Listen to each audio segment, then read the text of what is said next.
welcome back to my YouTube channel Lina Erliana. Nah, di Sharing is Caring Let Kiss episode 14, di sini sudah kehadiran tamu spesial, ada Pak Surohman. Apa kabar Pak Surohman? Alhamdulillah sehat. Oke, Pak, sapa dulu mungkin viewers kita. Halo teman-teman. Nah, Pak Surohman ini sebagai pengajar kimia ya Pak ya, di SMA Negeri 14. Nah, beliau juga menjabat sebagai Wakasek bidang humas ya Pak ya di SMA 14. Nah, hari ini kita mau ngapain nih sama Pak Surohman? Berbagi tentang apa nih sama Pak Surohman?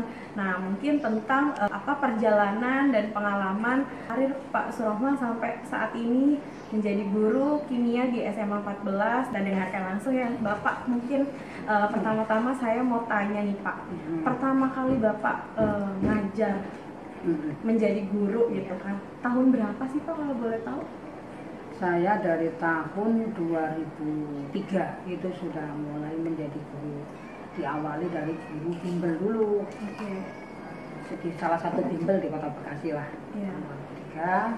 Kemudian setelah sambil bimbel itu ada teman-teman sesama guru bimbel menawarkan ingin ngajar di sekolah enggak, kemudian ingin, maka kemudian saya melamar ngajar di sekolah dan mengajar di sekolah sebagai guru matematika di tingkat SMP waktu itu.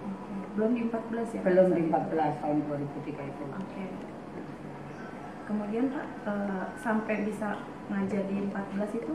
Oh iya, jadi setelah sambil mengajar di sekolah swasta itu, terus mengajar, ada info penerimaan CPNS tahun 2008 bulan November.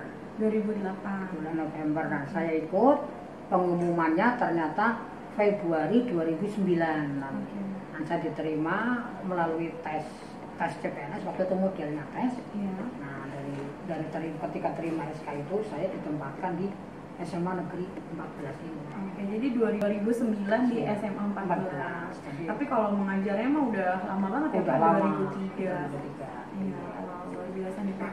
Nah, mungkin yang juga banyak ditanyakan atau yang pengen murid-murid itu biasanya pada tanya gitu ya, Pak Surohman basically kan kimia ya Pak? Kimia dan kimia teknik saya itu. Kimia murni berarti kimia ya Bapak, bukan pendidikan sebenarnya. Nah itu kenapa Pak milih kimia gitu? Iya, betul itu liku-likunya panjang nih Mbak Nina. Jadi pada awal tahun saya lulus, tahun 2001 itu saya diterima di Pertamina sebagai tenaga kontrak.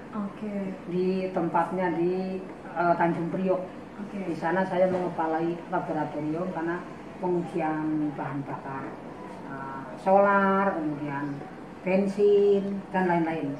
Nah, ternyata di sana usia saya sudah melebihi untuk diangkat, karena waktu itu saya kuliah itu enggak lulus SMA langsung masuk, tapi saya ada kerja dulu sekitar 2 tahun sehingga saya nggak bisa diangkat. Nah, setelah tidak bisa diangkat barulah saya ngajar ke bimbel.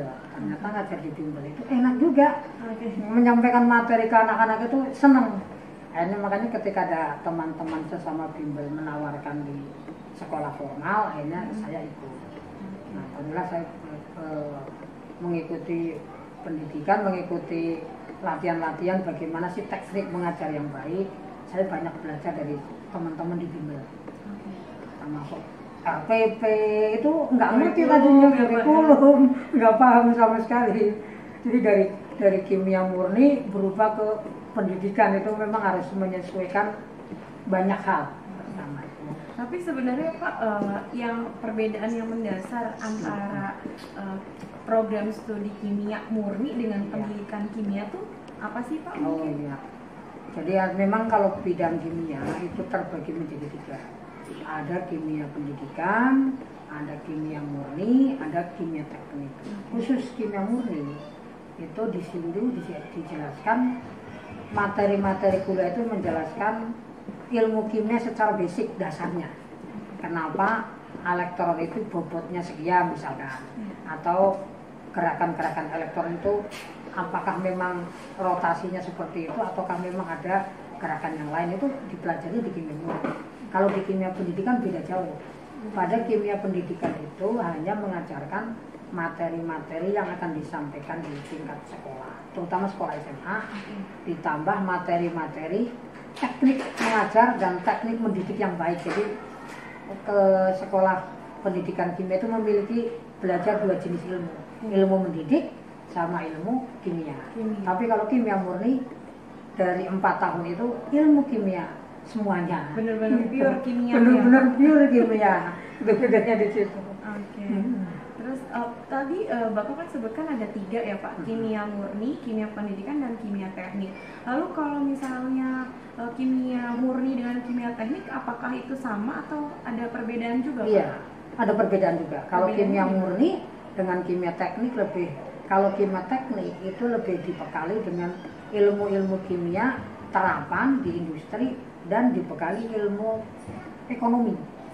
Jadi seorang sarjana kimia teknik harus mampu menerjemahkan bagaimana sih membuat produk barang kimia yang ongkos produksinya itu bisa sedikit tapi prosesnya adalah maksimal. Nah, disitulah kimia teknik. Kimia teknik, oke. Pak, boleh nggak saya flashback sedikit Pak dari perjalanan Bapak? Ini kan menarik banget, Bapak ambil kimia tapi akhirnya nyemplungnya di dunia pendidikan gitu ya Pak ya. Tapi kalau kita flashback sebelum jauh Bapak pilih prodi kimia teknik gitu ya Pak ya, kan Bapak otomatis misalnya lulus SMA, terus kenapa Bapak akhirnya gini, kok ngambil prodinya kimia, sedangkan mungkin kan prodi program studi dan jurusan lain kan banyak, mungkin bisa biologi, mungkin matematika, mungkin jurusan eksak lainnya gitu Pak. Kenapa akhirnya Bapak jatuh hati memilih, saya mau lanjut kuliahnya kimia nih gitu, mungkin kenapa Pak alasannya? Pada saat SMA saya itu kurang suka dengan pelajaran kimia. Nggak suka Pak? Nggak suka dengan pelajaran kimia, terutama gurunya. Jadi itu faktor guru itu penting, benar. Faktor guru itu penting, orang itu menjadi suka pelajaran atau enggak. Saya dulu nggak suka dengan pelajaran kimia karena gurunya dalam menjelaskannya itu menurut saya kurang ngerti dijelasin kimia itu. Akhirnya saya mencoba mencari sendiri. Ini PR ini ngerjainnya gimana sih ya, kok saya nggak ngerti. Saya belajar sama teman-teman yang kuliah. Nah ternyata teman yang kuliah itu justru menjelaskannya enak. Akhirnya saya tertarik kimia dan di SMA kelas 3 itu saya belajar kimianya menjadi tertarik mulai dari kelas 3 menjelang lulus. Jadi bagaimana orang itu mencintai pelajaran kalau di dunia pendidikan, maka pertama adalah cintai dulu gurunya. Jadi kalau guru kita suka dengan cara guru itu mengajar, suka dengan gurunya, insya Allah akan menjadi suka pelajaran kimia. Jadi cintai guru dulu atau cintai pengajarnya dulu, nanti akan mencintai pelajarannya. Oke, jadi tapi berawal dari Bapak sebenarnya awalnya nggak suka sama guru kimia. Awalnya suka dengan gurunya. Tapi pas finalnya malah Bapak jadi guru kimia. Guru kimia. Itu takdir ya Pak? Itu luar biasa itu. Luar biasa sekali perjalanannya gitu Pak. Dari yang tadi Bapak bilang memang kita kan biasanya murid lebih mudah menyerap informasi atau mata pelajaran atau pengajaran yang diberikan sama guru yang mungkin menurut mereka menyenangkan gitu ya Pak ya. Jadi itu faktor penting juga, kita sebagai guru dituntut nggak cuma mendidik, membimbing, tapi kita juga harus bisa menyenangkan murid. Bagaimana menimbulkan atmosfer belajar yang lebih menyenangkan dan anak bisa lebih paham gitu anak ya, bisa lebih paham dan anak bisa menjadi tertarik, ingin tahu, ingin belajar terus pada pelajaran itu. Betul. Salah satunya yang dipraktekkan oleh guru saya ketika SMA itu, dia mengajarkan itu ngambang, nggak jelas.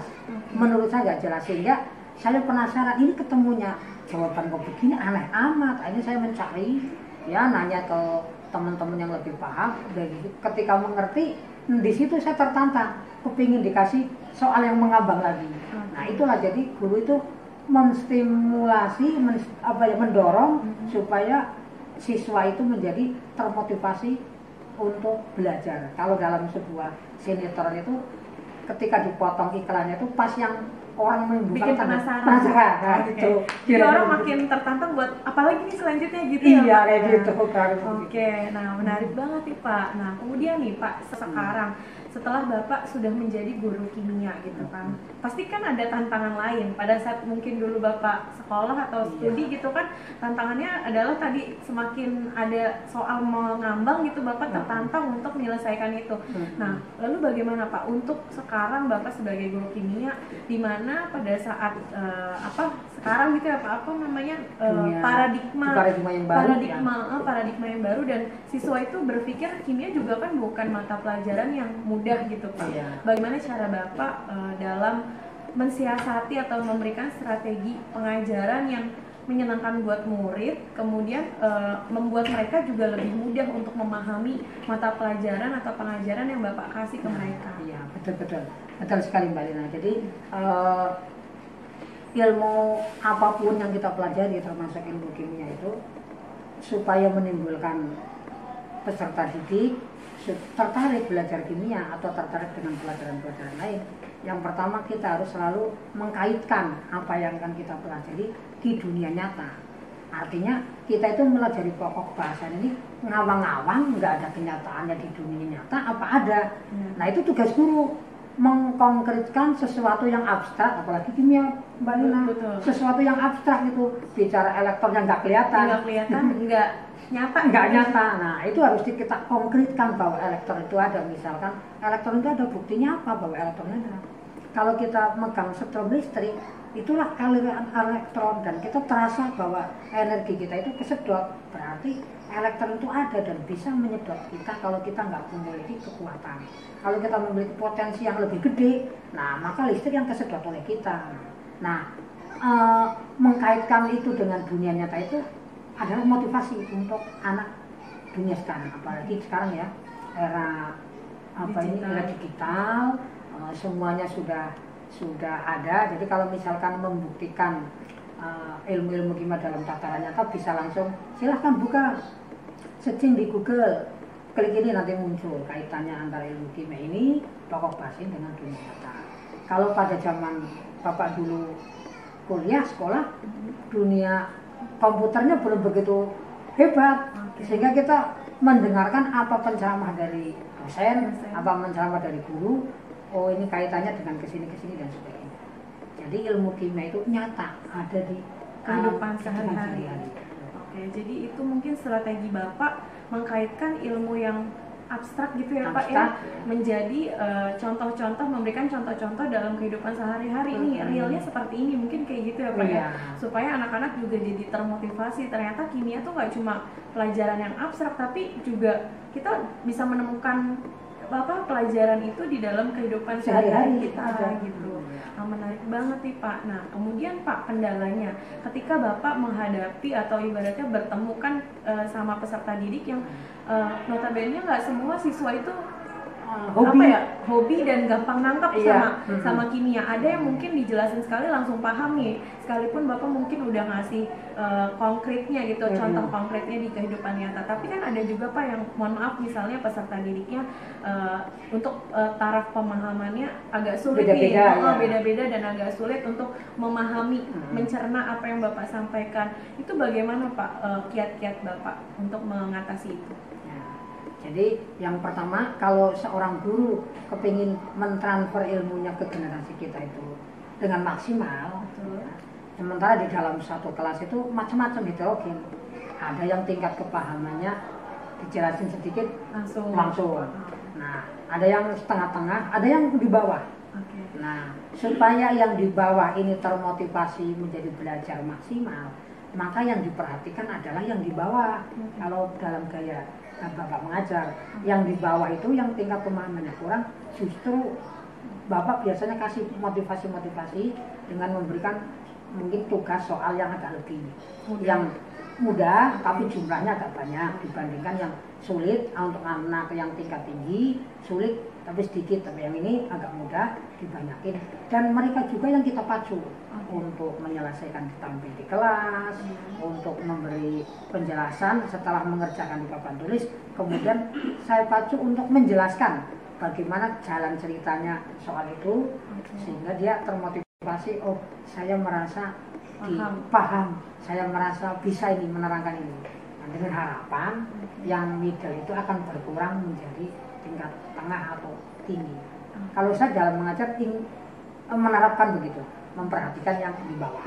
Oke, jadi Bapak lebih prioritasnya untuk yang taraf pemahamannya lebih di bawah, pacu semangatnya, justru malah tingkat keaktifannya mungkin lebih dia yang disuruh presentasi dan sebagainya, ya. Supaya menstimulus motivasinya dia untuk bisa lebih paham, lebih jadi rasa ingin tahunya jadi terbang tanpa meninggalkan yang middle, yang tengah maupun yang atas. Oke. Wow, jadi benar-benar strategi sebagai guru ini luar biasa ya Pak ya, kita benar-benar muter otak buat gimana nih peserta didik kita paham. Gitu. Nah Pak, kemudian dari sekian tahun Bapak mengajar sebagai guru gitu kan, dari bidang yang mungkin sebelumnya juga kan Bapak pengalamannya luar biasa juga sebelum ke dunia pendidikan gitu ya Pak ya. Mungkin ada nggak sih Pak suka duka yang yang Bapak rasakan sebagai guru, terus mungkin ada nggak pengalaman yang menarik atau yang sampai sekarang tuh Bapak terkesan banget gitu, mungkin entah sama peserta di tahun berapa atau mungkin apa gitu, pengalaman apa sih Pak yang sampai sekarang nggak terlupakan? Yang pengalaman banyak, antara lain misalkan pengalaman waktu saya kuliah juga punya pengalaman yang tak terlupakan itu. Apa itu Pak? Pada saat kuliah Pak? Pada saat kuliah itu ya Allah, orang tua merestuinya itu ngambilnya ilmu agama itu. Oke. Tapi saya tetap memaksakan diri, saya daftar jurusan kimia. Akhirnya saya mendaftar jurusan kimia, berangkat tanpa restu orang tua. Nah ternyata benar itu, restu orang tua itu utama. Ketika saya ngekos, kos-kosan saya itu kebakaran itu. Itu pertama kali Pak? Pertama kali, jadi saya di kos-kosan itu baru 3 bulan, itu kos-kosannya kebakaran. Nah itu saya barulah menyadari, oh ini restu orang tua barangkali ya. Maka saya pulang dengan habis itu, baju-bajunya habis, pulang minta restu, pokoknya saya kepingin kuliah kimia, tolong direstui, dan direstui, alhamdulillah itu. Jadi pengalaman menyedihkan dan pengalaman yang tak terlupakan itu baru masuk kuliah, kos-kosannya kebakaran. Itu karena tidak direstui ya Pak? Saya menafikannya kan nggak direstui orang tua. Hanya saya pulang kampung minta restu, pokoknya minta direstui sama bapak sama ibu, waktu itu masih ada. Alhamdulillah kuliah bisa, dan kuliah itu menurut saya tuh nomor 1 tuh kemauan. Nomor 1 itu kemauan dulu. Sedangkan kemampuan yaitu biaya itu nomor 2. Karena saya kuliah itu hanya 1 tahun menggunakan uang orang tua. Setelah itu saya alhamdulillah dapat beasiswa, dan pada tahun saya itu masih boleh. Ya, 1 orang dapat 2 beasiswa boleh. Oh, dari program yang berbeda. Dari program yang berbeda. Nah, sehingga waktu itu biaya kuliah saya itu sudah disokong oleh beasiswa. Biaya makan saya juga udah disokong beasiswa. Nah, jadi bantuan orang tua nggak penting-penting amat, kecuali memang orang tua kepingin ngasih baru diterima ya. Jadi pengalaman yang menyenangkan, mengharumkan itu. Jadi saya dapat biaya untuk kuliah, di mana biaya dari orang tua aslinya pas-pasan. Ketika dapat biaya itu, wah pengalaman betul-betul yang mengharukan bagi saya. Itu terkesan banget ya Pak? Terkesan banget. Dan jadi pengalaman berharga. Nah kemudian Pak, kalau tadi kan itu perjalanan Bapak kuliah ya Pak ya. Kalau perjalanan Bapak sebagai guru, suka dukanya apa tuh Pak? Kalau selama saya mengajar sebagai guru, paling senang itu ketika saya mendapat anak murid kita setelah lulus itu, biarpun sudah nggak terkait dengan kita ya, biarpun sudah terkait dengan kita, tapi ketika di jalan menyapa saya duluan, saya paling bangga banget. Saya merasa dihargai. Misalkan di perjalanan, di stop, Pak, Bapak masih kenal saya? Oh iya, lupa ingat, tapi wajahnya kenal. Saya murid Bapak dulu. Itu saya bangga. Jadi semua anak-anak murid saya itu merasa tersanjung, terhormat ketika Bapak ini dikenal oleh kalian dimanapun itu. Itu pengalaman yang, dan rata-rata temanku, anak murid saya itu rata-rata seperti itu, selalu menampilkan diri, ini Pak saya murid Bapak loh dulu. Nah, itu kebanggaan yang paling utama bagi saya. Jadi suka dukanya seperti itu ya Pak ya pengalamannya. Nah kemudian Pak tadi menarik nih Pak, saya pengen tanya, tadi kan Bapak punya cerita juga pernah pada saat mau ngambil jurusan kimia nggak direstuin karena pengennya orang tua ngambil ilmu agama gitu kan. Nah terus pas Bapak nekat ke Jakarta ya Pak ya? Jakarta. Terus 3 bulan pertama Bapak kena musibah, puasanya kebakar gitu. Itu kan pengalaman luar biasa juga ya Pak. Jadi apa sih, balik lagi untuk minta restu orang tua. Nah yang mau saya tanyakan gini Pak, di saat ini gitu ya Pak, di era sekarang itu juga banyak saya menemui kasus di lapangan gitu kan, ibaratnya sebagai guru BK kan banyak yang curhat atau konsul, dimana mereka itu dilematisnya pada saat memilih prodi, mereka gini, saya pengennya ini Bu, tapi orang tua saya pengennya ini. Sedangkan kan yang menjalani kan anak ya Pak ya. Lalu kalau menurut Bapak sendiri nih, dengan pengalaman Bapak yang juga sama punya perbedaan pendapat, sempat berbeda pendapat dengan orang tua, ingin prodi apa, Bapak ingin apa, orang tua apa gitu. Sebenarnya bagaimana sih Pak kalau dari sudut pandang Bapak ketika anak pengen ngambil prodi yang berbeda dengan orang tua, bagaimana untuk kita juga kan tadi yang Bapak bilang restu orang tua tuh paling utama, tapi di satu sisi ketika kita minta restu tidak direstui. Bagaimana Pak menurut Bapak kalau dalam hal ini? Sebenarnya orang tua itu selalu merestui. Selalu merestui apapun pilihan anak. Hanya menurut saya ketika pilihan orang tua berbeda dengan pilihan kita, itu disebabkan pengalaman atau kecintaan orang tua terhadap jurusan yang diambil daripada kecintaan kita terhadap jurusan yang diambil itu berbeda. Nah, sehingga menurut saya tetap harus disatukan. Jadi ketika kita memilih jurusan A, orang tua memilih jurusan B, maka kita harus memberi informasi-informasi yang selengkap-lengkapnya terhadap orang tua tentang jurusan A itu. Bapak yakin kalau seandainya kita memberikan penjelasan-penjelasan yang lengkap ke orang tua, itu orang tua akan merestui pilihan kita. Kayak saya tadi itu nggak merestui, begitu saya sampaikan setelah pulang minta, karena jurusan kimia itu Pak lulusannya jarang, nanti di pekerjaannya itu banyak. Nah, orang tua baru ngerti apa iya jurusan kimia itu untuk apa, kalau jurusan agama itu kan ngaji, bisa ngulang ngaji sebagainya. Tapi setelah saya jelaskan itu jurusan kimia itu lulusannya banyak dibutuhkan di industri, dan nanti ketika kerja ya tetap bisa ngaji, karena nggak mungkin kerja terus. Nah, setelah disadarkan begitu, memberi penjelasan yang detail, akhirnya juga orang tua mampu bisa memahami pilihan-pilihan kita. Jadi menurut saya berilah informasi yang lengkap ke orang tua. Nanti insya Allah pasti orang tua merestui pilihan kita. Setuju nih dengan Bapak, karena saya juga ngasih rekomendasinya seperti itu, karena itu Pak intinya kunci utamanya adalah komunikasi. Gitu, komunikasi antara anak dengan orang tua ya Pak. Kadang mungkin orang tua lebih kayak gini, kamu lebih baik ngambil prodi ini aja deh gitu, karena mungkin melihat ketika anaknya ditanya, kamu pengen masuk prodi apa nih? Nggak tahu mah, aku juga bingung gitu. Terus ketika misalnya pengen ngasih tahu aku pengen prodi ini, emang kalau itu mau jadi nanti prospek kerjanya apa? Iya aku juga nggak tahu sih mau jadi apa. Ya gimana mau orang tua yakin gitu ya Pak ya. Gitu. Kalau anaknya sendiri ketika ditanya nggak tahu nih mah, aku juga bingung, nggak tahu nih Pak gitu. Mungkin lebih ke komunikasi, dan tadi yang seperti Bapak bilang bahwa tidak ada orang tua yang tidak merestui.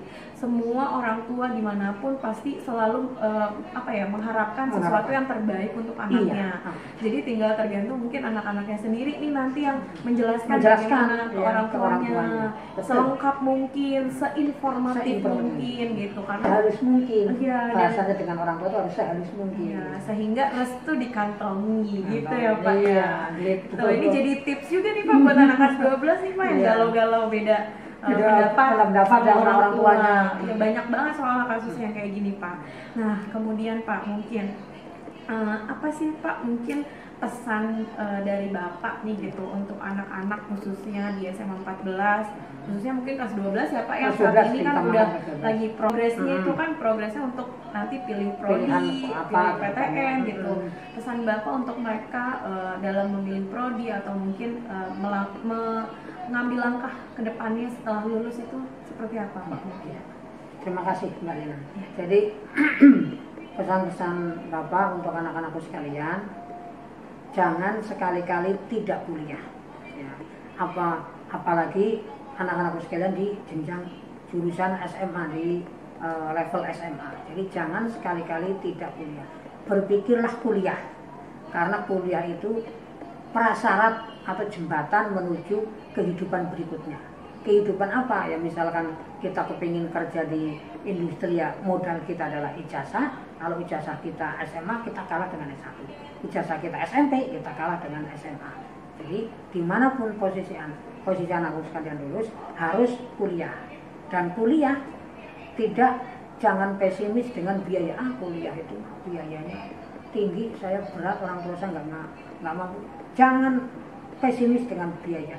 Kemauan dulu. Biaya itu nomor 2, bisa sambil jalan. Kuliah itu di lembaga kuliah itu sangat demokratis, sangat toleran. Kita tidak mampu membayar kuliah pas sampai dengan tanggal sekian, akan ditoleransi sampai dengan tanggal sekian. Jadi sangat moderat sekali. Ya, jadi anak sekalian, ingat pesan Bapak, harus kuliah, apapun jurusannya, apapun yang kamu minati, pilihlah yang kamu minati. Yang penting harus kuliah, karena kuliah adalah jembatan menuju kehidupan ke depan yang lebih baik. Oke, jadi yang perlu dipersiapkan itu kemauan dulu ya. Karena mungkin kemampuan biaya dan sebagainya mungkin itu nomor sekian gitu. Jadi jangan khawatir sekarang, apalagi sekarang banyak banget program beasiswa. Iya, lebih banyak program beasiswa sekarang daripada dulu ya Pak ya. Kalau boleh tahu Pak, dulu Bapak beasiswanya itu dari program apa Pak? Dari Astra. Dari Yayasan Toyota Astra. Bapak dapat dari Yayasan Super Smart, saya dapat. Satunya lagi dari batch dari Kementerian Pendidikan. Ada tiga. Jadi Pak, sampai uang jajan Bapak. Sampai uang jajan Pak. Iya. Jadi benar-benar sampai lulus Bapak. Sampai lulus itu biaya makan, biaya jajan nggak di ini ya Pak, Bapak nggak ngeluarin sendiri. Nggak ngeluarin sendiri. Biaya kuliah, biaya buku mungkin ya Pak. Iya, beli buku komplit pokoknya.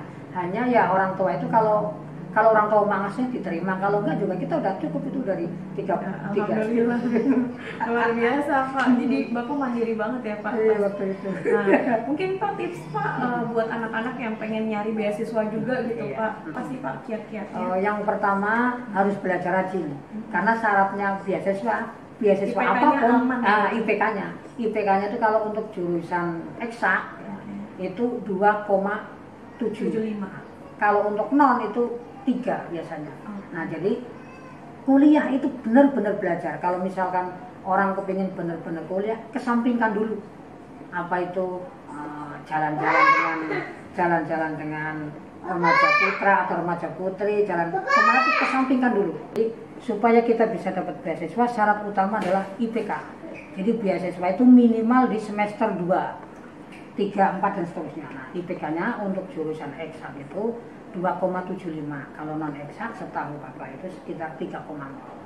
Nah setelah itu, karena itu tuntutannya biasanya setiap beasiswa itu 1 semester harus melaporkan kenaikan atau penurunan IPK kita. Kalau IP-nya turun dengan sendirinya terputus beasiswa. Minimal naik 0,1 itu IPK itu naik.